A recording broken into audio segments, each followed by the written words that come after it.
Since I can remember, Clem's always been there with me. She taught me to be careful, to be quiet, to be strong,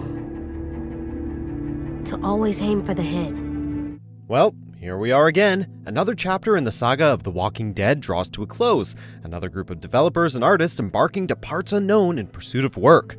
The road to reach the end of the final chapter, in the narrative and in its creation, has not been without casualties, real human costs. The wider industry will carry on, ever oblivious to the harm done and those left behind. It's hard not to feel introspective about one's place in the greater machine when faced with a game that is functionally the last will and testimony of a studio, whose staff deserved better than was afforded. Much like any journey with intense peaks and valleys, the final chapter can never truly be divorced from its wider context and harsher implications.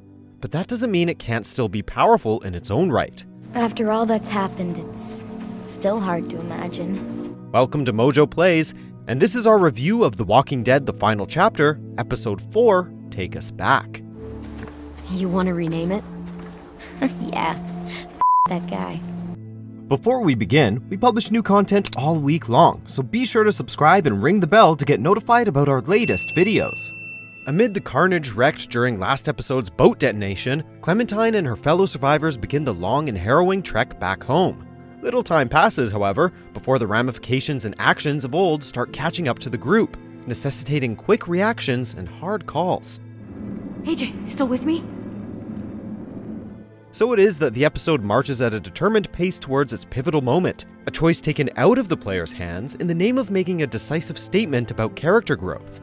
Any greater specificity here would cut into the effectiveness of going in cold. There's something special about seeing the mid-episode perspective shift, knowing little of how it ultimately plays out.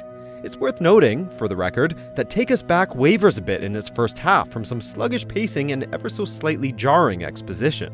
In particular, there's a drawn-out conversation between AJ and Clementine which does support the gravity of later situations, but also feels like it could have used some editing to nail a more naturalistic tone. Because all it means is killing bad people who hurt other people. And I'm good at that. Where the first half excels is in riding the line between feeding into the audience's hopes and quietly pushing towards a potentially grim climax.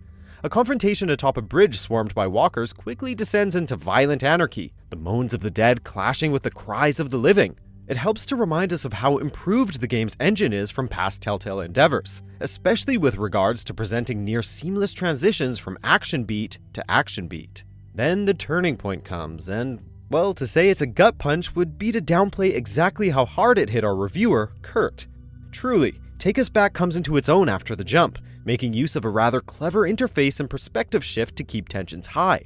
Yet in the end, it's all about closure, finding some semblance of peace and stability in a world so deprived of both. The swell of a familiar and poignant track, the sight of people continuing to work and live, that last stretch is just pure artistry at its finest. And that's without getting into the lovely tribute to Telltale folks. Braiding hair. So much of the episode works thanks in part to the solid grasp of visual storytelling fundamentals, or the willingness to let silence fall in a conversation. The Telltale tool engine had flaws, no question, but here it's been shaped into a resource and a narrative platform worth remembering. Lighting is especially pertinent this time around, what with the number of scenes set in low light or darkness, and it consistently aids in reinforcing powerful moods appropriate to the situation. Among the solid performances here, the standout is unexpectedly Taylor Parks as AJ. Not to say AJ as a character has been lacking, far from it, but in this last outing, Parks really sells AJ as a child torn between extremes and hanging on the verge of embracing more violent tendencies. Why did you make my friend go away? Everything is just wrong. Like something spilled on the floor and you just can't get it back. The rest of the cast continues to ground the narrative with a mix of warm interactions and just enough adolescent snark to keep things from approaching the overly saccharine.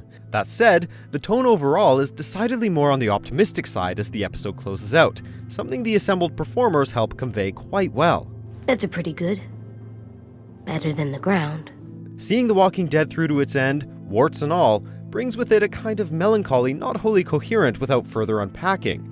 Knowing how hard it must have been at every step, Recognizing the abuses and the neglect and the mismanagement behind the curtain, even aside from the episode's own emotional weight, it's a hell of a thing to cope with. And yet, it's important to recognize the simple truth that people make games, that people pour their hearts and their lives into these works with the intent of creating something truly remarkable.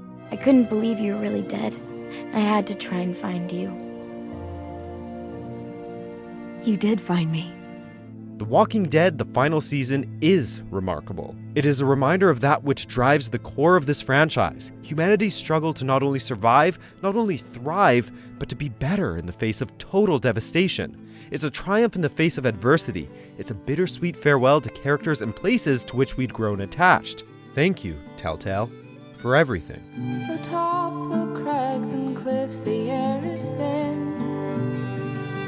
So we'll find a mountain path on down the hill. Check out these other great clips from MojoPlays, and be sure to subscribe and ring the bell to be notified about our latest videos.